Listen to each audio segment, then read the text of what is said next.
FIR கூட போடாமல் இந்த அளவுக்கு நடந்திருக்காங்க அப்படின்னு சொன்னால் அப்போது எதுவுமே ப்ரெஷர் இல்லைன்னு என்ன நம்ப சொல்கிறீங்களா? யாரோ ஒருத்தர் வந்து ஒரு கம்ப்ளைண்ட் கொடுத்துட்டாங்க அப்படின்னு சொன்ன உடனே இந்த மாதிரி தனிப்படை வந்து விசாரிக்கிற அளவுக்கா வந்து காவல்துறையில் ஸ்ட்ரென்த் அதிகமாக இருக்குது. என்ன ஒரு அரக்கத்தனமான ஒரு கொலையில் மிளகா பொடியெல்லாம் தூவி இந்த ஜெய்பீம் படத்தில் பார்த்தா மாதிரி தான் நமக்கு ஞாபகம் வருகின்றது. சமீபத்தில் டோலர்கள்லாம் பேசியிருந்தாங்க, இந்த மாதிரி வந்து கஸ்டோடியல் டெத்து, லாக்அப் டெத்து இதையெல்லாம் தடுப்பதற்கு சட்டம் கொண்டு வர வேண்டும் அப்படின்னு. அது விஷயம் கிடையாதுங்க.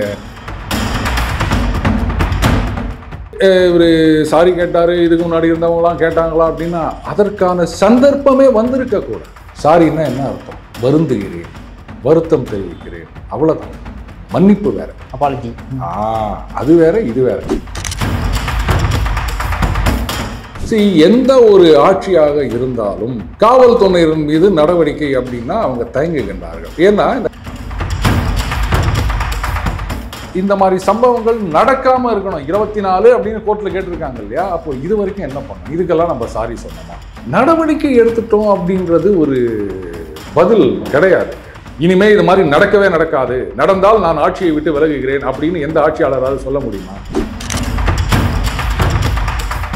அடுத்தது, இன்னைக்கு வந்து பத்திரிகையாளர்கள், ஊடகவியலாளர்கள் அப்படின்னு சொன்னால் எனக்குன்னு ஒரு சித்தாந்தம் இருக்குது, எனக்குன்னு ஒரு கட்சி இருக்குது, நாங்கள்லாம் வந்து கரை வேட்டி கட்டாதவங்க இப்படின்லாம் சொல்லிக்கின்னு நான் பத்திரிகையாளர்னு சொன்னால் எப்படின்னு எனக்கு புரியல.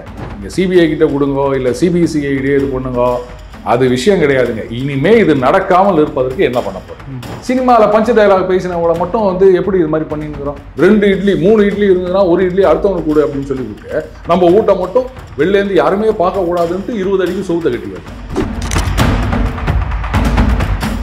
பாஜக அதிமுகல அவங்க வந்து சுறுசுறுப்பாக செயல்படலை அப்படின்றதுனாலேயே இவர் சரியான பாதையில் போகிறாரா அப்படின்னு சொல்ல முடியாது.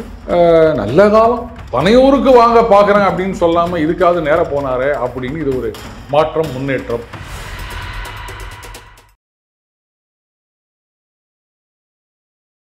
இளைய பாரத நேயர்களுக்கு வணக்கம். இன்றைக்கி நம்ம நேர்காணலில் நம்ம சிறப்பு விருந்தினர் அரசியல் சக்கரவர்த்தி மற்றும் டெய்லி பஞ்ச் சேனலுடைய நிறுவனரான அருண்குமார் சார் அவர்கள் தான். சார் வணக்கம் சார்.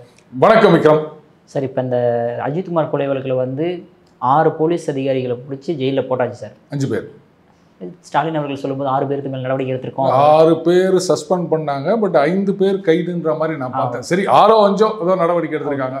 பட் இருந்தாலுமே அவங்க உறவினர்கள்லாம், அதாவது ஒய்ஃபெல்லாம் தர்ணா போராட்டம் பண்ணும்போது மேல் அதிகாரி சொல்லி தானே ஏன் ஹஸ்பண்ட் பண்ணாரு அப்படின்ற மாதிரி ஒரு விஷயத்த சொல்கிறாங்க. அப்போ மேல் அதிகாரிகள் மேலே நடவடிக்கை எடுக்காமல் வச்சுருக்காங்க சார் இன்ன வரைக்குமே. அதாவதுங்க, இது வந்து இந்த விஷயம் வந்தப்போவே நம்ம பேசியிருந்தோம். சாதாரணமாக ஒருத்தர் புகார் கொடுக்க போகிறார் அப்படின்னா அந்த எஃப்ஐஆர் போடுறதுக்கு எவ்வளவு காலதாமதமாகும் அப்படின்றது நம்ம எல்லாருக்குமே தெரியும். இதுக்கு பல காரணங்கள் இருக்குது, அது நம்ம இன்னொரு நாள் பார்க்கலாம். பட்டு எஃப்ஐஆர் கூட போடாமல் இந்த அளவுக்கு தனிப்படை அமைத்து விசாரிக்க வேண்டிய நெசசிட்டி என்ன? இதுதான் நீதிமன்றத்துடைய கேள்வி. ஸோ இதை தான் நம்ம அன்றைக்கே சொல்லியிருந்தோம். ஏதோ ஒரு விதத்தில் ஏதாவது ப்ரெஷர் இருந்திருக்கலாம். அந்த ப்ரெஷர் என்ன அப்படின்றத கண்டுபிடிக்கணும். அது மட்டும்தான் வந்து இந்த மாதிரி நடவடிக்கைகள் மறுபடியும் நடக்காமல் இருப்பதற்கு வழியாக இருக்கும். சமீபத்தில் டோலர்கள்லாம் பேசியிருந்தாங்க, இந்த மாதிரி வந்து கஸ்டோடியல் டெத்து, லாக்அப் டெத்து இதையெல்லாம் தடுப்பதற்கு சட்டம் கொண்டு வர வேண்டும் அப்படின்னு. அது விஷயம் கிடையாதுங்க. இப்போ திருட்டை தடுப்பதற்கு எத்தனையோ சட்டம் இருக்கா? கொலையை தடுப்பதற்கு எத்தனையோ சட்டம் இருக்கா? இப்போல்லாம் நடக்காமையா இருக்குது? இப்போது ஒரு பெரிய திருவிழா இல்லை வந்து இப்போ நம்ம தீபாவளியும் போது ரங்கநாதன் ஸ்ட்ரீட் எடுத்துக்காங்க, ஏராளமாக வந்து பர்ச்சேஸ் பண்ண வருவாங்க. அப்போ காவல்துறை என்ன பண்ணுறாங்க? அங்கங்கே டவர் வச்சுருப்பாங்க, அனௌன்ஸ்மெண்ட் போட்டுக்கினே இருப்பாங்க. அதுக்கப்புறம் காவலர்கள் நிறைய பேர் மஃப்டியில் இருப்பாங்க, ரெகுலர் ட்ரெஸ்ஸில் இருப்பாங்க. இதெல்லாம் எதுக்குன்னா அந்த மாதிரி சம்பவம் நடக்காமல் இருப்பதற்கு. இந்த மாதிரி போலீஸ்காரங்க இருக்காங்க அப்படின்னு சொன்னால் அவங்க பயந்துன்னு திருட்டு பயிலவோ ஓடி போயிடுவானுங்க. ஸோ அந்த மாதிரி இது நடக்காமல் இருப்பதற்கு என்ன நீங்கள் சொல்ல வேண்டியது தானே? எதுக்குங்க நாங்கள் வந்து இது மாதிரி பந்தோபஸ்து எல்லாம் போடணும், அதான் சட்டம் இருக்கே அப்படின்னு விட்டுற முடியுமா? அப்போது சட்டம் மட்டுமே தடுக்காது. இதுக்கு மூல காரணம் என்ன? இப்போ ரங்கநாதன் திருடலாம் கும்பல் கூடுது, அதனால் இது திருடுறதுக்குன்னா அப்போ அதுக்கு வந்து ஒரு சொல்யூஷன் இங்கே வச்சுருக்காங்க. அந்த மாதிரி மேலே இருந்து எந்த விதமான குறுக்கீடு, ப்ரெஷர், தலையீடு எதுவும் வரக்கூடாது. அப்போ மட்டும்தான் வந்து இதையெல்லாம் தடுக்க முடியும். ஏன்னா நீங்களே யோசிச்சு பாருங்களேன், எஃப்ஐஆர் கூட போடாமல் இந்த அளவுக்கு நடந்திருக்காங்க அப்படின்னு சொன்னால் அப்போது எதுவுமே ப்ரெஷர் இல்லைன்னு என்ன நம்ப சொல்கிறீங்களா? யாரோ ஒருத்தர் வந்து ஒரு கம்ப்ளைண்ட் கொடுத்துட்டாங்க அப்படின்னு சொன்ன உடனே இந்த மாதிரி தனிப்படை வந்து விசாரிக்கிற அளவுக்கா வந்து காவல்துறையில் ஸ்ட்ரென்த் அதிகமாக இருக்குது. அவங்களுக்கு எவ்வளோ வேலை இருக்குது. அப்போ தனிப்படை வந்து விசாரிக்குதுன்னு சொன்னால் அப்போ பின்னாடி யாராவது இருந்தார்களா? அப்போ இனிமே அந்த மாதிரி இருக்காமல் என்ன பண்ணணுமோ அதைத்தான் பண்ணணுமே தவிர சட்டம் அப்படின்றது வேலைக்கு ஆகாதுங்க. இதில் வந்து நீதிமன்றத்திலேயும் நிறைய கேள்விகள் கேட்டிருக்காங்க. நீங்கள் என்ன மேலதிகாரிகளை காப்பாற்றுறதுக்கு இதை மாதிரி பண்ணுறீங்களா அப்படின்னும் கேட்டிருக்காங்க. ஸோ இதுதான் வந்து உண்மையான சொல்யூஷனாக இருக்க முடியும். என்ன ஒரு அரக்கத்தனமான ஒரு கொலையில் மிளகா பொடியெல்லாம் தூவி இந்த ஜெய்பீம் படத்தில் பார்த்தா மாதிரி தான் நமக்கு ஞாபகம் வருகின்றது. அப்போ ஏதோ ஒரு விதத்தில் ப்ரெஷர். இப்போ நீங்கள் சொன்னீங்க அவர்களுடைய குடும்பத்தினர் வந்து போராட்டம் பண்ணாங்க அப்படின்னு. கரெக்ட், அவங்க சொல்லியிருந்தாங்க மேலதிகாரி எங்களுக்கு அவங்களுக்கு என்ன தனிப்பட்ட பகையா, மேலதிகாரிகள் சொன்னதை தானே செஞ்சாங்க அப்படின்னு. சரிங்க, மேலதிகாரிகள் வந்து சொன்ன அது மாதிரிலாம் செஞ்சிட முடியுமா? இப்போது ஒரு பெரிய கலவரம் நடக்கின்றது அப்படின்னா ஷூட்டட் சைட் ஆர்டர் அப்படின்றதும் வந்து அதுக்குன்னு ஆர்டர் கொடுக்கறதுக்கு ஒருத்தர் இருக்கார். சும்மாலாம் பண்ணிட முடியாது. எப்போன்னா இந்த மாதிரி தற்காப்பு அவங்க வந்து இந்த தாக்குறாங்க அப்படின்னு சொன்னால் அதுக்கு தான் போலீஸ்க்கு துப்பாக்கி கொடுத்துருக்கு. மற்றபடி எல்லா நேரத்துலையும் அதை பிரயோகிக்க முடியாது. அதை தான் நம்ம என்கவுண்டர்னு சொல்கிறோம். அவர் வந்து கத்தியால் குத்தினார், இல்லை வந்து அந்த மறைச்சி வச்சிருந்த துப்பாக்கி எடுத்து சுட வந்தார், தற்காப்புக்காக காவல்துறையினர் சுட்டார் அப்படின்றதெல்லாம் நம்ம பார்க்குறோம். இது நீதிமன்றத்திலேயே அதான் சொன்னாங்க. அவர் என்ன தீவிரவாதியா? தீவிரவாதி ஏதோ ஒருத்தர் உங்களை தாக்குறாரு அப்படின்னா தற்காப்புக்காக நீங்கள் இது பண்ணுறது ஓகே. மற்றபடி நீங்கள் விசாரணை கூப்பிட்டு போயிருக்கீங்க, எஃப்ஐஆர் கூட போடல, இந்த மாதிரி பண்ணுறது நியாயமா அப்படின்னு கேட்டிருக்காங்க. அப்போது எல்லாத்துக்குமே வந்து ஒரு ஆர்டர் வேணும் இல்லையா? அப்போது அது இல்லாமல் மேலதிகாரிகள் சொன்னாங்கன்னா அப்போது அந்த கைது செய்யப்பட்ட காவலர் அவங்க சொல்லணும், ஆமாங்க இது மாதிரி இன்னார் சொன்னார். அதான் சார் கேள்வியாக இருக்குது. ஏன் அவங்க வந்து சொல்ல மாட்டேன்றாங்க? மேலதிகாரி காப்பாற்றுறதுனால அவங்களுக்கு என்ன லாபம் வந்துட போகுது? அந்த விசாரணையோடைய வீடியோலாம் நிறைய வெளியாகி இருக்குங்க. அதில் வந்து நீதிபதி அவர்கள் வந்து சுட்டி காட்டுகின்றார். அந்த சீசர் மஹசர்னு சொல்லுவாங்க. ஒரு இடத்துலேருந்து அதுவும் இந்த எலக்ட்ரானிக் எவிடன்ஸை கேப்சர் பண்ணுறது அப்படின்றது வந்து அந்த இன்ஃபர்மேஷன் டெக்னாலஜி ஆக்டில் என்னென்னலாம் பண்ணணும், எப்படி பண்ணணும், அந்த chain of custody of evidence இப்படின்லாம் எலாபரேட்டாக ப்ரொசீஜர் இருக்குங்க. ஜஸ்ட் லைக் தட் நீங்கள் எடுத்துகிட்டு வந்துட்டு ஆமாங்க அப்போ அன்றைக்கி ஒரு வாரத்துக்கு முன்னாடி இவர் போய் எடுத்துகிட்டு வந்தார் அப்படின்னு சொன்னீங்கன்னா அது செல்லாது. அதுக்கப்புறம் ஒன்றும் இல்லைங்க, இப்போ உங்ககிட்ட நான் ஒரு ஹார்ட் டிஸ்க் எடுக்கிறேன் அப்படின்னு சொன்னால் அதை வந்து சீல் பண்ணணும். அதுக்கப்புறம் வந்து ஹேஷ் வேல்யூன்னு சொல்லுவாங்க. அதை எதுவுமே பண்ணக்கூடாது. உதாரணத்துக்கு இப்போ நீங்கள் ஒரு கம்ப்யூட்டர் ஆப்ரேட் பண்ணிட்டுருக்கீங்கன்னு வச்சுக்கோங்களேன். நான் வந்து இப்போ சீஸ் பண்ணணும் அப்படின்னு சொன்னால் நார்மலாக எல்லாம் என்ன நினைப்போம், சார் ஓடினே இருக்குது அதை ஷட் டவுன் பண்ணுவோம். பண்ணக்கூடாது. டகால்னு பவரை பிடிங்கி விடணும். இதுதான் ப்ரொசீஜர். நிறைய விஷயங்கள் இருக்குது அதில். அந்த ஹேஷ் வேல்யூ அப்படின்வாங்க, அது மாறக்கூடாது. ஏன்னா நீங்கள் அதில் ஏதாவது இம்ப்ளான்ட் பண்ணிடுவீங்க, இப்படின்லாம் இருக்குதுங்க. இதுதான் ப்ரொசீஜர்னு வச்சுக்கோங்களேன். சரி, இப்போது அந்த நீதிபதி அவர்கள் என்ன கேட்குறாங்க, அந்த சீசர் மாசரில் வந்து அந்த கோவில்லேருந்து எடுத்த அந்த சிசிடிவி அது வந்து இல்லை, கேட்டால் யாரோ எடுத்துகிட்டு போனார்னு சொல்கிறாங்க. அது யார் அப்படின்னா ஒரே சைலண்ட்டாக இருக்குதுங்க. அப்போ நாளைக்கு வந்து இதை நீங்கள் எவிடன்ஸாக கொண்டு வந்தீங்கன்னா அதை சீஸ் பண்ணதே நாட் ஆஸ் பர் ப்ரொசீஜர் அப்படின்னும் போது அதனுடைய எவிடென்ஷியரி வேல்யூ அப்படின்றது இன் கொஸ்டின் ஒன்றும் இல்லாமல் போயிடும். அப்புறம் அக்விட்டல் வாங்கி கொடுத்துருவீங்க. அதுக்கப்புறம் அதை வச்சு சஸ்பென்ஷன் பீரியடை ரெகுலரைஸ் பண்ணிடுவீங்க. அதுக்கப்புறம் அந்த சம்பளமெல்லாம் வந்துடும் இப்படின்னு சொல்கிறாங்க. ஒருவேளை இப்படி ஏதாவது பண்ணுவாங்க அப்படின்றதுனால சைலண்ட்டாக இருக்காங்களோ அப்படின்னு ஒரு சந்தேகம் வரத்தானே செய்யுது. சரி, எந்த ஒரு ஆட்சியாக இருந்தாலும் காவல்துறையினர் மீது நடவடிக்கை அப்படின்னா அவங்க தயங்குகின்றார்கள். ஏன்னா இந்த காவல்துறையில் தலையீடே வந்து ஆளுங்கட்சி தான் பெருமளவு இருக்கின்றது எல்லா இடங்கள்லையும் அப்படின்றத நம்ம பார்க்குறோம். இப்போ நம்ம அந்த தூத்துக்குடி துப்பாக்கி சூடு விஷயம் எடுத்துக்காங்க. அதில் வந்து அந்த கமிட்டி ரிப்போர்ட்லாம் கொடுத்தாங்க. என்ன நடவடிக்கை எடுத்தாங்க? இப்போ எல்லாம் என்ன சொல்கிறாங்க, ஏங்க அவங்களுக்கு பதவி உயர்வுலாம் கொடுத்துருக்கீங்க அப்படின்லாம் சில பேர் எதிர்கட்சிகள் சொல்லிட்டு இருக்காங்க. அதே மாதிரி இந்த பல்லை பிடிங்கினார் அப்படின்னு ஒருத்தர், அந்த கேஸ் முடிஞ்சிடுச்சா? என்ன ஆயிருக்கு? அப்போது என்றைக்குமே ஆளுங்கட்சி என்ன பண்ணுறாங்க, சரி ரைட்டு என்ன தான் பண்ணாலும் நம்ம நடவடிக்கை எடுக்க வேணாம், ஏன்னா நமக்கு வந்து அவங்களுடைய உதவி வேணும் அப்படின்னு நினைக்கிறாங்களோ என்னவோ தெரியல. அதனால தான் வந்து நடவடிக்கை எடுப்பதில்லை. இதனால தான் இந்த மாதிரி விஷயங்கள் தொடர்கதையாகி கொண்டிருக்கின்றன. இதுக்கு முற்றுப்புள்ளி அப்படின்னா ஒரே வழி, எந்த விதமான தலையீடு குறுக்கீடு ப்ரெஷர் எதுவும் இருக்கக்கூடாது. அதுக்கு வந்து யாரும் ஒத்துப்பாங்க அப்படின்ற நம்பிக்கையெல்லாம் எனக்கு இல்லை விக்ரம். ஆனால் சார் அந்த நிக்கிதான்ற அந்த பெண்மணிக்கு அவ்வளோ பவரா டெல்லியில் பேசி தலைமைச் செயலகத்தில் பேசி ஒரு மனுஷனை கொல்ற அளவுக்கு, அதுவும் அந்த நகை திருடு போகலன்ற விஷயம் அது கொண்டு வெளியே வர ஆரம்பிக்குதே சார் இப்போல்லாம் நியூஸ் பார்த்தா. அதாவதுங்க அவங்களும் ஏதோ ஸ்டேட்மெண்ட்லாம் கொடுத்துக்கிறாங்க, ஆடியோ அதெல்லாம் ரிலீஸ் பண்ணியிருக்காங்க. இன்ன வரைக்கும் அரெஸ்ட் பண்ணல சார். இல்லை டெல்லின்றாங்க, அதுன்றாங்க, இதுன்றாங்க. இதெல்லாம் வந்து வெறும் ஒரு ஹேஷியங்கள், ஊர்ஜிதப்படுத்தப்படாத தகவல்கள். அப்படித்தான் இன்வெஸ்டிகேஷன் அப்படின்னு வந்தாச்சுன்னா அவங்க மொபைல் எத்தனை மொபைல் வச்சுருந்தாங்க, அதில் யார் யாரை காண்டாக்ட் பண்ணாங்க அப்படின்னு அந்த சிடிஆர் எடுக்கும்போது ஆட்டோமேட்டிக்காக எல்லா தகவலும் வெளிவரும். அதை வச்சு தான் சொல்ல முடியுமே தவிர போகிற போக்கில் வந்து அவங்க அமெரிக்காவுக்கு பேசினாங்க, ரஷ்யாவுக்கு பேசினாங்க அப்படின்னு சொல்கிறதெல்லாம் என்னால் ஏற்றுக்க முடியாதுங்க. என்னை பொறுத்த வரைக்கும் எவிடன்ஸ் அப்படின்றது பிளாக் அண்ட் ஒயிட்டில் இருக்கணும். அப்போ மட்டும்தான் அதை நம்ம ஏற்றுக்க முடியுமே தவிர அவங்க சொல்கிறாங்க இவங்க சொல்கிறாங்க அப்படின்றத வச்செல்லாம் வந்து கேஸ் நடத்த முடியாது, இன்வெஸ்டிகேஷன் ப்ரொசீட் ஆகாது.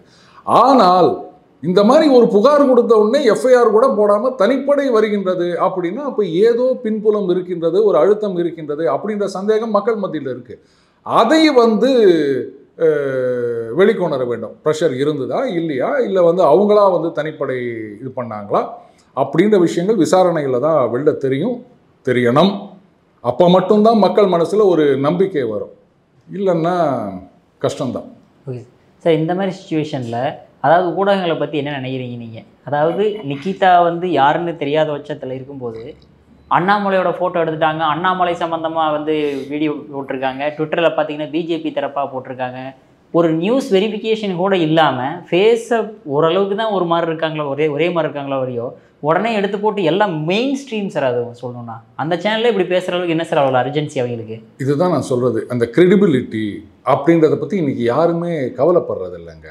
இப்போது நிறுவனங்கள் அப்படின்னும் போது சரி யாரோ சொன்னாங்க அது போட்டோம் அப்படின்னா அதுக்கப்புறம் வந்து இது தவறுதலாக நடந்து விட்டது அப்படின்வாங்க. அண்டு இன்றைக்கி பல சமயங்களில் என்ன ஆகுதுன்னு கேட்டிங்கன்னா ட்விட்டரில் அதில் போடுறாங்க, போட்டுட்டு அதுக்கப்புறம் டெலீட் பண்ணிடுறாங்க. அதனால தான் பார்த்தீங்கன்னா நான் ஏதாவது ஒரு விஷயத்தை பற்றி பேசுகிறோம் அப்படின்னா அந்த செய்தி அப்படின்றதுக்கு வந்து செய்தித்தாளில் வர்றதை மட்டும்தான் நான் எடுத்துப்பேன்.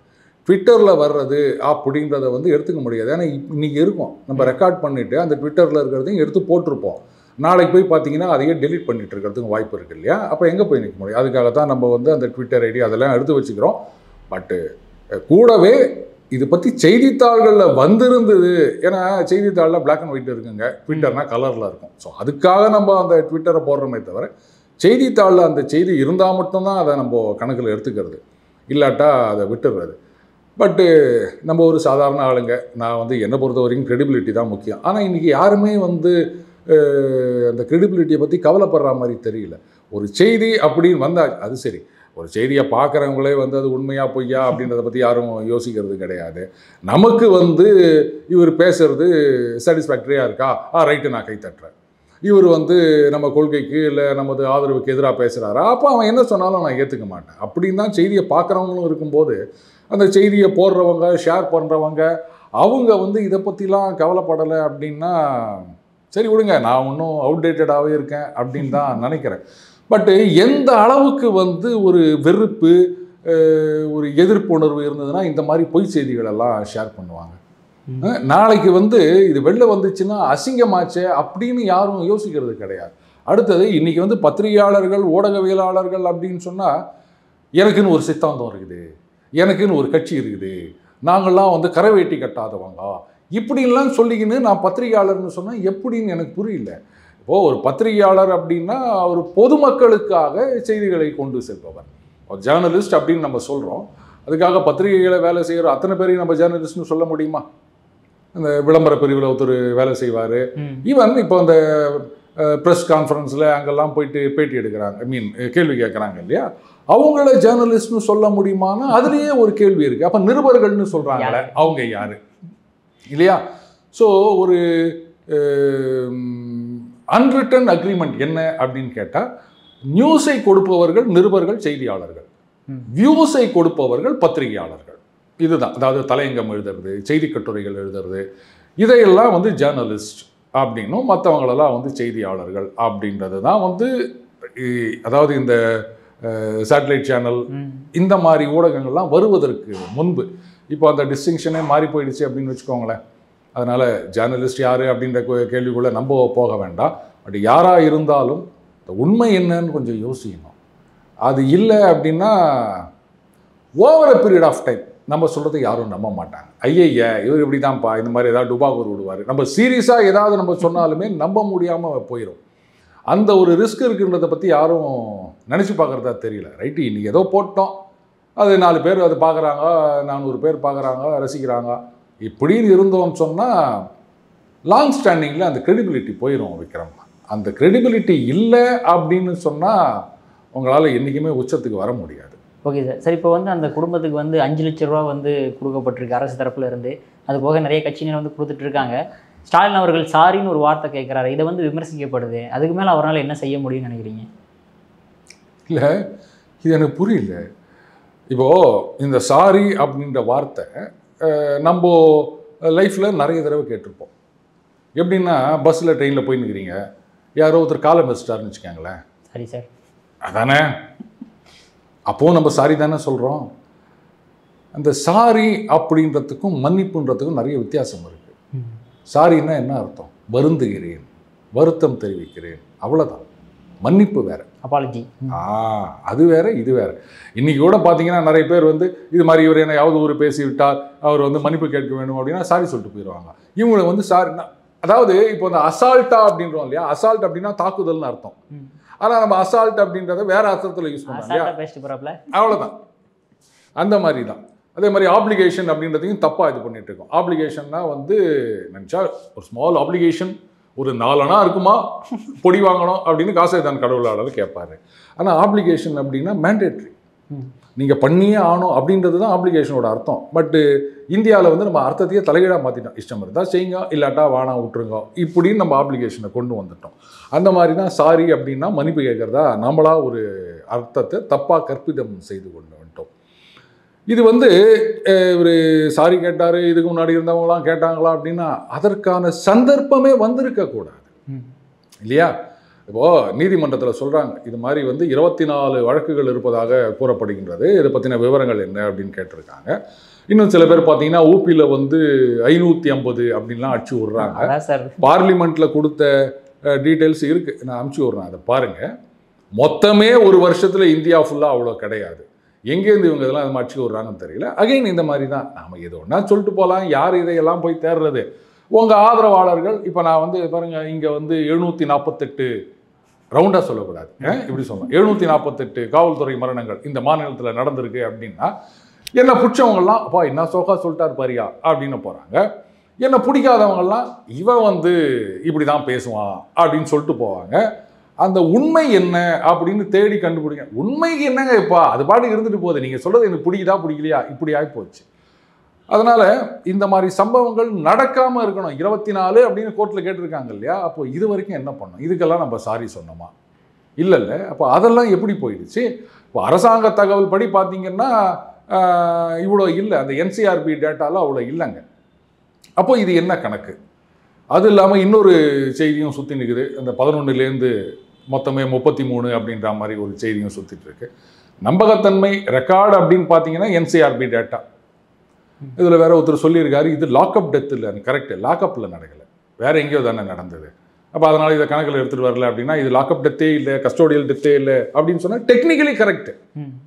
ஆனால் இது போலீஸ் ப்ரூட்டாலிட்டி, அப்போ ஒட்டுமொத்தமாக காவல்துறை அராஜகத்தினால் இழந்த உயிர்கள் அப்படின்னா அப்போ அது மாட்டிக்கும் இல்லையா.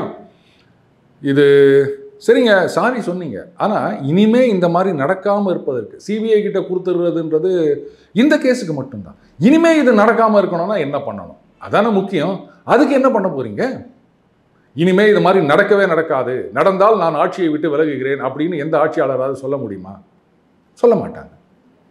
ஏன்னா நாங்கள் நடவடிக்கை எடுத்துட்டோம் அப்படின்னா, நடவடிக்கை எடுத்துட்டோம் அப்படின்றது ஒரு பதில் கிடையாதுங்க. இப்போது உங்களை வந்து ஒரு பெரிய ஒரு பேங்க் அப்படின்னு வச்சுக்கோங்களேன், இல்லை வந்து ஒரு நகை வச்சுருக்காங்க, அதுக்கு வந்து உங்களை பாதுகாப்பாக போட்டிருக்காங்க, யாரோ வந்து போட்டோ வச்சு திருடிட்டு போயிட்டாங்க. அதுக்கப்புறம் நீங்கள் என்ன பண்ணுறீங்க, அவரை கண்டுபிடிச்சிட்டிங்க, உங்களை வேலையை விட்டு தூக்குறாங்க அப்படின்னு சொன்னால், சார் அதான் கண்டுபிடிச்சிட்டேன்ல சார் அப்படின்னு சொன்னால் ஏற்றுப்பாங்களா? ஆர் அட்லீஸ்ட் இனிமே அந்த மாதிரி நடக்காது சார், நான் சேலஞ்ச் பண்ணுறேன் அப்படின்னு சொன்னாதான் சரி ரைட்டு அப்படின்னு உங்களை வச்சுப்பாங்க. அந்த மாதிரி இன்றைக்கு நடவடிக்கை எடுத்து விட்டோம், சிபிஐ கிட்ட கொடுத்துட்டோம் அப்படின்றதே ஒரு பெரிய இஷ்யூ கிடையாதுங்க. சரி, நான் கேட்குறேன், சிபிஐ கிட்ட கொடுத்ததுனால என்ன பெருசாக சாதித்ததா நினைக்கிறீங்க? அப்போ இதுக்கு முன்னாடி நடந்த விஷயங்கள்லாம் சிபிஐ விசாரணை வேணும்னு போது உச்சநீதிமன்றம் வரைக்கும் போயிட்டு கூடாது, நாங்களே விசாரிக்கிறோம் அப்படின்னு சொன்னீங்களா? அப்போ ஏன் அந்த மாதிரி நிறுத்துனீங்க? அதுதான் எனக்கு புரியல. எடப்பாடியார் வந்து பல வழக்குகளை வந்து சிபிஐ கிட்ட ஹேண்ட் ஓவர் பண்ணியிருக்காங்க. அப்போல்லாம் எந்த பிரச்சனையும் இல்லை. அன்றைக்கு வந்து சிபிஐ கிட்ட கொடுத்தது தப்பு அப்படின்னு சொல்லி ரிமோட்டை உடைச்சவரெல்லாம் இன்னைக்கு எங்கே போனாருன்னு தெரியல. சரி, பதவி கொடுத்துட்டாங்களா, இனிமேல் என்ன கேட்க முடியும்? ஸோ இவங்களுடைய திமுகவுடைய நிலைப்பாடு ரைட்டுங்க, சிபிஐ விசாரணையை எடுத்துகிட்டு போட்டோம் அப்படின்னு எல்லா வழக்குகளுமே இருந்திருந்ததுன்னா கரெக்டு. பாருங்கள், அவங்கக்கிட்ட மடியில் கனவு இல்லை, வழியில் பயம் இல்லை, அதனால் அவங்க சிபிஐ கிட்ட கொடுத்துட்டாங்க, எவ்வளோ நேர்மையாக இருக்காங்க பாருங்க அப்படின்னு சொல்லலாம். ஆனால் இதுக்கு முன்னாடி நடந்த வழக்கெல்லாம் கூடாதுன்ட்டு சுப்ரீம் கோர்ட் வரைக்கும் போயிட்டு இப்போ மட்டும் சிபிஐ கிட்ட கொடுக்குறோம் அப்படின்னா கேள்வி வரத்தானே செய்யும். நீங்கள் சிபிஐ கிட்ட கொடுங்கோ இல்லை சிபிசிஐடியே இது பண்ணுங்கோ, அது விஷயம் கிடையாதுங்க. இனிமே இது நடக்காமல் இருப்பதற்கு என்ன பண்ண போகிறீங்க?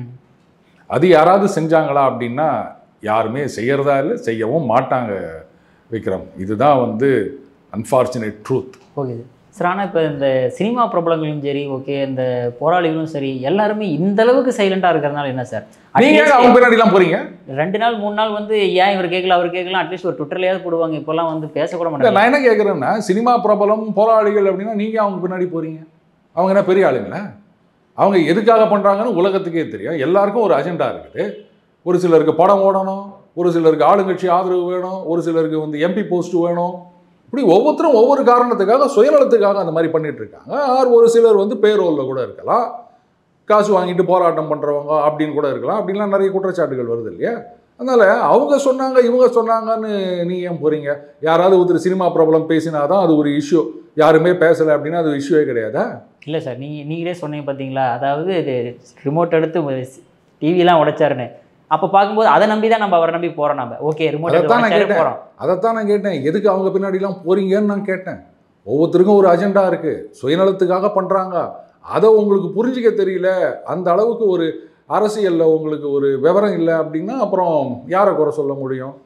நிறைய பேர் இந்த மாதிரி தான் உலகநாயகனை பார்த்து ஏமாந்து போனாங்க. இன்றைக்கி அன்னிலேருந்து நான் கழிவு ஊற்றி நிற்கிறேன். எனக்கு எத்தனை பேர் வந்து கமெண்ட்டில் கழிவு ஊற்றினா தான் என்ன நீங்கள் அவரை போய் இது மாதிரிலாம் பண்ணுறீங்க, உங்களுக்கு பொறாமை. எனக்குன்னே அவர் மேலே பொறாமை இல்லை, எனக்கு வர வேண்டிய ஹீரோ சான்ஸ் அவர் பிடிங்கிட்டு போட்டாரா, இல்லை பிக் பாஸில் நான் வந்து நடத்துனரா, வேறு என்ன சொல்கிறது, அதை அவர் எடுத்துகிட்டு போயிட்டாரா? எனக்கு அவருக்கு என்ன பொறாமை போட்டின்னு சொல்லுங்கள். இதே மாதிரி தான் நிர்மலா சீதாராமன் அவர்களை நான் விமர்சனம் பண்ணும்போது சொல்லுவாங்க உங்களுக்கு பொறாமை. ஆமாம், எனக்கு தான் ஃபினான்ஸ் மினிஸ்டர் கொடுக்குறேன்னு சொன்னாங்க, அவங்களுக்கு அந்த போஸ்ட் கொடுத்துட்ட உடனே எனக்கு அவங்க மேலே பொறாமை. ஒரு விவசாயவானான்னு சொல்கிறது இல்லை. இந்த மாதிரிலாம் இன்கன்சிஸ்டண்ட்டாக நடந்துக்கிறாரு, அவர் சொல்கிறது சரியில்லை அப்படின்னு இவர் மட்டும் இல்லை, ரஜினிகாந்த் அவர்களே நம்ம விமர்சனம் பண்ணியிருக்கோம். அவர் கூட சாத்தான்குளத்துக்கு வாய்ஸ் கொடுத்தாரு. அப்படி இருக்கச்ச வந்து நாம் வந்து முன்னாடியே பார்த்துட்டு சொல்கிறோம். அன்றைக்கி உங்களுக்கு புரியல, இன்றைக்கி புரியுது அப்படின்னும் போது அதுக்கு நான் என்ன பண்ண முடியும்? அதனால தான் நான் சொல்கிறது, இந்த சினிமா பிரபலங்களோ இல்லை இவங்களோ ஒருத்தங்க அது மாதிரி தான் சொன்னாங்க, ஹிந்தி தெரியாது போடா அப்படின்ட்டு ஒரு டிஷர்ட்லாம் போட்டுன்னு இது பண்ணாங்க. அதுக்கப்புறம் இன்னொரு இதில் ஹிந்தி பிரபலங்கள் மேரேக்கோ ஹிந்தி மாலும் ரே அப்படின்னு சொல்லியிருந்தாங்க, அது அந்த டிஷர்ட் போடுறதுக்கு முன்னாடி. அப்போ இது என்ன வாய், அது என்ன வாய்? நாம தானே யோசிக்கணும். இதே வாயில் தானே சொன்னாங்க ஹிந்தி மாறும் ரே அப்படின்னு. அப்புறம் எப்படிங்க ஹிந்தி தெரியாது போடான்னு சொல்கிறாங்க அப்படின்னு நம்ம யோசிச்சோமா? சினிமா பிரபலங்கள் அப்படின்னா அவங்க வந்து மொபைல் ஷோரூம் திறந்து வச்சா உடனே நம்ம ஓடுவோம், வாங்குறமோ இல்லையோ வந்துக்கிறாங்களா அப்படின்னோடனே தெருவிலே நுழைய முடியாது, ஜேன்னு கூட்டம் இருக்கும். ஒரு அரசியல் கட்சி தலைவர் வந்தால் கூட கஷ்டப்பட்டு ஆளை சேர்க்கணும். ஆனால் இந்த மொபைல் திறக்க இல்லை துணி கடை திறக்க இன்னார் வருகிறார் அப்படின்னு சொன்னால் நீங்கள் ஒன்றுமே பண்ண வேணாம், ரோடே நீங்கள் பிளாக் ஆகிடும்னு வச்சுக்காங்க. நம்மளை தான் உதைக்கணும், போவையா இனிமே அப்படின்னு. எதுக்கு அவங்க பின்னாடிலாம் போகிறீங்க? சினிமா பிரபலம்னா சினிமா நல்லா இருக்கா பாருங்கள். இப்போது உங்கள் வீட்டில் கொத்தனார் ரொம்ப அழகாக, ஒரு இன்ஜினியர் கான்ட்ராக்டர் ரொம்ப அழகாக ஊட்ட கட்டிக்கிறார் அப்படின்னா கிரகப்பிரவேசத்துக்கு சமையல் கான்ட்ராக்டர் அவர்கிட்ட கொடுப்பீங்களா நீங்கள்? சார் இன்னும் அழகாக வீடு கட்டிக்கிறார் தெரியுமா சார், வந்தவங்களாம் பாராட்டினாங்க சார். சரியா, அவர் கான்ட்ராக்டர் சிவில் இன்ஜினியர், அவர்கிட்ட போயிட்டு நீ இல்லை சார் வீடு கட்டினவர் சமையல் பண்ண மாட்டாரா, ஏய் கிறுக்கு நாடா நீ அப்படின்னு கேட்குறோம்ல. அப்படி இருக்கச்ச சினிமாவில் பஞ்ச டயலாக் பேசினவங்கள மட்டும் வந்து எப்படி இது மாதிரி பண்ணின்னுக்கிறோம்? 2 இட்லி 3 இட்லி இருந்ததுன்னா ஒரு இட்லி அடுத்தவனுக்கு கொடு அப்படின்னு சொல்லி விட்டு நம்ம ஊட்ட மட்டும் வெளிலேருந்து யாருமே பார்க்கக்கூடாதுன்ட்டு 20 அடிக்கு சவுத்தை கட்டி வைக்கிறோம். 5 லட்ச ரூபா காரில் போனாலும் அதே தான், 1 கோடி ரூபா காரில் போனாலும் அதே தான். நம்ம கோடியாக ஊற்று காரை இறக்குமதி பண்ணுவோம், அதுக்கு வரி கட்ட மாட்டேன்னு தகராறு பண்ணுவோம். ஆனால் இவங்க தான் வந்து ஜிஎஸ்டியை பற்றி பேசுவாங்க. இதுக்கும் நம்ம ஃபயர் விட்டுன்னு தெரியும். அப்போ தப்பு யார்கிட்ட இருக்குது? ஏன்னா அவங்களுக்கு நல்லா தெரிஞ்சுது, இவங்கள்லாம் வந்து மாங்காய் மனிதர்கள், ஆம் ஆத்மி. என்ன சொன்னாலும் நம்புவாங்க, கை தட்டுவாங்க, ஃபயர் விடுவாங்க. அதனால நம்ம இஷ்டத்துக்கு என்ன ஒன்றா சொல்லலாம் அப்படின்னு அவங்க நம்பிட்டு இருக்காங்க. அந்த நம்பிக்கையை வந்து நம்ம காப்பாற்றுறோம் பாருங்க, நம்மளை தான் வந்து அடிக்கணும். ஆமாம். Okay sir. அதே மாதிரி நீங்கள் சொன்ன மாதிரி இப்போ சினிமா பிரபலம் அப்படிங்கும்போது விஜய் அவர்கள் அதுக்கு பெரிய மீட்டிங் போட்டு நிறைய ரெசல்யூஷன்லாம் பாஸ் பண்ணி அவர் தான் சிஎம் கேண்டிடேட்னு அறிவிச்சாச்சு. யாருடனும் கூட்டணி இல்லை அப்படின்ற மாதிரியுமே சொல்லிட்டாரு சார். பாஜக, அதிமுக, திமுக, அப்போ யார்கிட்ட தான் கூட்டணி போவார்? அப்போ எவ்வளோ கூட்டணி பற்றி அவர் அதுக்கப்புறம் முடிவெடுப்பாங்க அப்படின்ற மாதிரி ஒரு செய்தி வந்திருந்தது. அதாவது திமுக பாஜகவுடன் கூட்டணி இல்லை அப்படின்னு சொல்லிட்டாரு. அது அதிமுக பற்றி எங்கேயோ ஒரு இடத்துல வருகின்றது, இவங்கள மாதிரி நம்ம குழந்தைங்களெல்லாம் போக மாட்டோம் அப்படின்னு வருகின்றது. அதுக்கப்புறம் பாஜகவுடன் குறைபவர்களுடன் கூட்டணி இல்லை அப்படின்னு சொல்லியிருக்காரு. அப்போ பாஜகவுடன் குறைவதை நிறுத்திவிட்டால் கூட்டணி உண்டா? அது எனக்கு தெரியலைங்க. இந்த நேரத்தில் எனக்கு சம்மந்தம் இதுக்கு நான் பதில் சொல்லணும்னு நினைக்கல. சரி, பொதுவில் ஒரு கருத்து சொல்லலாமே அப்படின்னு. இந்த தர்மர் வந்து ராஜசூய யாகம் நடத்துகிறார். அப்போ எல்லா ராஜாவுக்கும் அழைப்பு கொடுத்து வராங்க. அப்போ அந்த சிசுபாலன் வராரு. அங்கே வந்து யாருக்கு அந்த முதல் மரியாதை பூஜை அப்படின்னும் போது பீஷ்மர் யோசிச்சுட்டு கிருஷ்ணர் தான் அப்படின்றாரு. அப்புறம் கிருஷ்ணரை உட்கார வச்சு பூஜை பண்ணுறாங்க. சகதேவன் தான் ஒரு இருக்கையில் கொண்டு போய் உட்கார வச்சு ஆரம்பிக்கும் போது சிசுபாலன் எழுதுனது தகராறு பண்ணுறான். இவர் என்ன ராஜாவா, ஆச்சாரியனா, இல்லை ரித்விக்கா, இல்லை வந்து என்ன ஏது, இவருக்கு போய் நீங்கள் இது மாதிரிலாம் பண்ணீங்களே, வயசில் மூத்தவர்னா அவங்க அப்பா வசுதேவர் இருக்காரு, இவருனா வியாசர் இருக்காரு, அவருனா பீஷ்மர் அப்படி இப்படின்னு என்னென்னவோ சொல்கிறாரு. சொல்லிட்டு இதெல்லாம் பண்ணுறீங்களா போது பெரிய வாத பிரதிவாதங்கள் நடக்கின்றன. கட்சியாக சிசுபாலன் என்ன சொல்கிறாரு, அங்கே இருக்க ராஜாவெல்லாம் கூப்பிட்டு, பாருங்க நம்மளெல்லாம் அவமானப்படுத்துவது போல் இருக்கின்றது. கிருஷ்ணர் வந்து ராஜாவே கிடையாது, அவருக்கு பூஜை பண்ணின்னுக்கிறாங்க, நான் கூப்பிட்டு வச்சு அவமானப்படுத்துகிறாங்களா அப்படின்ட்டு சோகாவன் சொல்கிறாரு. இந்த பாண்டவர்கள் கிருஷ்ணர் எல்லாம் சேர்ந்து வந்தாலும் சரி, எல்லாம் என் பின்னாடி வாங்க, நான் சேனை தலைவன், அவர்களை தோற்கடிப்போம். நான் கேட்குறேன், உனக்கு வந்து கிருஷ்ணரை பிடிக்கல அப்படின்னு சொன்னால் நீ சண்டை போடு, எல்லாரும் வாங்க, நான் தலைவன், நான் சேனை தலைவன், அதையும் சொல்லிட்டாரு அவர், சண்டை போடலாம். இதுக்கு மேலே நான் எதுவும் சொல்ல விரும்பலை விக்ரம். சும்மா ஏதோ ஒன்று சொல்லணுமேன்றதுக்காக ஒரு கருத்து சொன்னேன், நீங்களா இதையும் சேர்த்துக்காதீங்க. விஜய் சொன்ன குட்டி ஸ்டோரி மாதிரியே இருக்கு சார். கரெக்டாக மேட்ச் அது ஆகிற மாதிரியே நம்மளும் ஒரு குட்டி ஸ்டோரி சொல்லலாம். ஆனால் இது ஸ்டோரி இல்லை, சரித்திரம். Okay sorry sir. சார் அதே மாதிரி இப்போ அவர் வந்து இப்போ அரசியல் பண்ணுறது சரியாக இருக்கிற மாதிரிலாம் எல்லாருமே சொல்லப்படுது சார். ஏன்னா இப்போ சடனாக போய் அஜித்குமார் வீட்டுக்கு போய் அவரை வந்து மீட் பண்ணி பாட்டு வந்துட்டார். அதுக்கப்புறம் தான் நயினார் நாகேந்திரன் அவர்கள் கூட போய் மீட் பண்ணுறாரு, பார்க்குறாரு, செய்கிறாரு. ஸோ அப்போ விஜய் அவர்கள் அரசியல் பாதையில் கரெக்டாக போகிறாருன்னு சொல்ல முடியுமா? அவர் கட்சியை சார்ந்தவர்கள் இப்போ கூட யாரோ ஒருத்தர் ஏதோ கந்து வட்டி அதில் ஏதோ தற்கொலை செய்து கொண்டார் அப்படின்னு ஏதோ ஒரு செய்தி பார்த்தேன். அது என்ன ஃபுல் டீட்டெயில்ஸ் எனக்கு தெரியலைங்க. இப்போ திமுகவில் தான் கேட்குறாங்க, இவர் கட்சியில் என்னென்னார் இது மாதிரி ஆனாங்க, அதெல்லாம் போய் பார்த்தாங்களா அப்படின்னு. அது எந்த அளவுக்கு சரியாக இருக்கும்னு எனக்கு தெரியல. இந்த மாதிரி ஒரு போலீஸ் புரூட்டாலிட்டியில் மரணம் அடைந்தவர் போய் பார்க்குறதுக்கும் கட்சியில் இருந்தவர் ஒருத்தர் மரணம் அடைந்த போய் பார்க்குறதுக்கும் ஒரு கம்பேரிசன் அப்படின்னு நம்ம சொல்ல முடியாது. இது வந்து அரச பயங்கரவாதம் அப்படின்னு வேற ஒருத்தர் சொல்லியிருக்காரு. அதனால் அதையும் இதையும் ஈக்குவேட் பண்ண முடியாது. ஆனால் பாஜக அதிமுகவில் அவங்க வந்து சுறுசுறுப்பாக செயல்படலை அப்படின்றதுனாலேயே இவர் சரியான பாதையில் போகிறாரா அப்படின்னு சொல்ல முடியாது. நல்ல காலம் பனையூருக்கு வாங்க பார்க்குறேன் அப்படின்னு சொல்லாமல் இதுக்காவது நேரம் போனாரே அப்படின்னு இது ஒரு மாற்றம், முன்னேற்றம் அப்படி தான் எடுத்துக்கணும். அரசியல்னால் இப்படி தான் பண்ணணும். அதுக்காக சரியான பாதையில்னா இது ஒரு இன்சிடென்ட் தான். முழுக்க முழுக்க அவர் அரசியல்வாதியாக மாறட்டும், இந்த ஜனநாயகன் ரிலீஸ் ஆகட்டும், அதுக்கப்புறம் அந்த படம் எப்படி ஓடுது அப்படின்னு பார்க்கலாம். அண்டு முழு நேரம் அரசியல்வாதி ஆன பிறகு தான் வந்து அவருடைய அரசியல் பாதை சரியாக இருக்கின்றதா அப்படின்னு சொல்ல முடியும். என்றைக்கோ ஒரு நாள் வந்து அப்படி போயிட்டு வந்துட்டார்னதுனாலே முழுசாக அரசியல் வந்து விட்டார் அப்படின்னு சொல்ல முடியும். ஷூட்டிங்லாம் முடிஞ்சிச்சா ஜனநாயகன்? அந்த இந்த போஸ்ட் ப்ரொடக்ஷன் ஓகே, அதெல்லாம் முடிஞ்சு அவர் முழுசாக வரட்டும், அப்போ சொல்லலாம் பாதை எப்படி அப்படின்னு. ஓகே, கடைசி ஒரு கொஸ்டின் சார். செல்வப்பிறந்தகை நேற்றுக்கு வந்து ப்ரெஸ் மீட் கொடுக்கும்போது, அதாவது யாரோ 2 போலீஸ்காரங்க தப்பு செஞ்சதுனால வந்து அரச குற்றம் சொல்ல முடியுமா அப்படின்ற மாதிரி ஒரு கேள்வி எழுப்பியிருக்காரு சார்.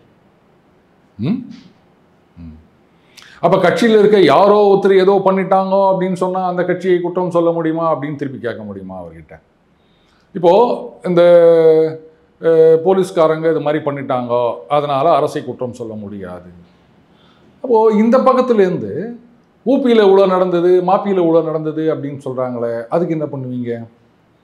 இவ்வளோ சொல்கிறாங்களே குஜராத் கலவரம்னு இன்னி வரைக்கும் சொல்லின்னு இருக்கிறாங்க. அந்த கலவரம் நடந்தபோது மத்தியில் அரசாங்கத்தில் இருந்தது யார், அப்போ கூட்டணியில் இருந்தது யார் அப்படின்றத பற்றி யாராவது யோசிப்பாங்களா? அந்த கேள்வி கேட்பாங்களா? சரி, ராஜீவ்காந்தி அவர்கள் படுகொலை செய்யப்பட்டார். அந்த கொலை வழக்கில் குற்றம் நிரூபிக்கப்பட்டு ஒருத்தர் ஜெயிலுக்கு போனார். அவர் வெளில வரும்போது அவரை கட்டித்தழுவி வரவேற்றார்கள். எப்படிங்க இது நியாயமா அப்படின்னு கேட்டாரா? அதெல்லாம் ஏன் கேட்கல? அப்போ அதுக்கு என்ன பதில் சொல்லுவாங்க? அதே மாதிரி தான் ஒவ்வொரு இடத்துல நடக்கிற விஷயங்களுக்கு அது யார் ஆட்சியில் அப்படின்னு பார்த்து தான் பேசுறது காங்கிரஸுடைய வழக்கம், பொதுவாகவே எதிர்கட்சிகளுடைய வழக்கம். இதில் ஒன்றும் புதுசு ஒன்றும் கிடையாது. சரி, ரைட்டு. அப்போது 2 போலீஸ்காரங்க பண்ணதுக்கு இந்த மாதிரி அப்படின்னா சாத்தாங்குளத்துக்கு ஏன் பொங்கினீங்க? இவங்க என்னென்னலாம் ட்வீட் போட்டாங்க தெரியும்ல? அவங்களுடைய பேரையே எப்படி அவங்க போட்டாங்கன்றது எல்லாருக்குமே தெரியும் இல்லையா? அப்படி இருக்குச்சே இன்னைக்கு இந்த மாதிரி ஒரு விளக்கம் கொடுக்குறாரு. அன்னைக்கு அப்போ அந்த விளக்கம் அவங்களுக்கு ஒத்து வராதா? சாத்தான்குளத்தில் அவங்க 2 பேர் மரணம் அடையும் போது ஆமாம் அதுவும் காவல்துறையினர் செஞ்சது தானே. அப்போ ஏன் இவங்க பொங்கி எழுந்தாங்க? அப்போ இருக்க காங்கிரஸுக்கு இந்த விளக்கம் எல்லாம் இல்லை, விவரம் எல்லாம் இல்லை, இப்போ இருக்க காங்கிரஸுக்கு மட்டும்தான் விவரம் இருக்குது அப்படின்னு அவர் சொல்லிட்டாருன்னா நான் எதுவுமே கேள்வி கேட்கலைங்க. அந்த டைமில் ஸ்டாலின் அவர்களே சொல்லியிருந்தார், எடப்பாடி பதவி விலக வேண்டும்னே சொல்லியிருந்தாரு. அப்போ காங்கிரஸில் செல்வ பெருந்தகை இருந்தார்ல, சொல்ல வேண்டியது தானே. இது பாருங்க, யாரோ 2 காவல்துறையினர் செஞ்சதுக்காக நீங்கள் அரசை குறை சொல்லக்கூடாது. இங்கே பார்த்தீங்கன்னா அந்த சாத்தான்குளத்தின் போது நாம் ஒரு வீடியோ போட்டிருந்தோம், இன்றைக்கும் இருக்குது ஜாம்பவான் டிவியில்.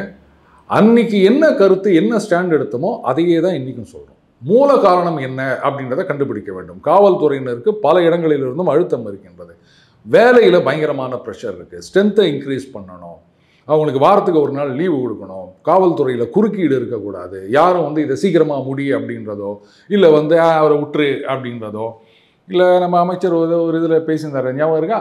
இவர் குற்றவாளியை ஒன்றும் இல்லாத பண்ணுவார், ஒன்றும் இல்லாத குற்றவாளியாக பண்ணுவார், பயங்கரமான திறமைசாலி அப்படின்னு பப்ளிக் மீட்டிங்கில் பாராட்டி பேசுகிறாரு. அப்போ இந்த மாதிரி பண்ணுறவங்க தான் திறமைசாலி அப்படின்னு ஆகிப்போச்சுன்னா அப்புறம் காவல்துறையினர் என்ன பண்ணுவாங்க? இது ஒரு அமைச்சராக இருக்கவர் கண்டித்து பேசினால என்னங்க குற்றவாளியெல்லாம் ஒன்றும் இல்லைன்னு வரோம், இல்லை ஒன்றும் இல்லாத குற்றவாளின்னு வரோம், இதுதான் காவல்துறையா அப்படின்னு பேசியிருக்க வேண்டிய அமைச்சரே அது இன்னும் பெரிய கிரீடம் மாதிரி பாராட்டிட்டு போகிறாருன்னும் போது அப்புறம் காவல்துறையில் நீங்கள் லாக்அப் பண்ணத்தை தடுத்து நிறுத்த வேண்டும் அப்படின்னா, இல்லை இவர் 2 காவல்துறையினர் பண்ணதுக்கு அரசை எப்படி பொறுப்பேற்க முடியும்னா அந்த இவங்கெல்லாம் பேசினதுக்கு அப்போ என்ன அர்த்தம்னு சொல்லுங்கள் அவரை. இதே பாஜக ஆளும் மாநிலத்தில் நடந்திருந்தால் சும்மா விட்டுருப்பாங்களா இவங்க?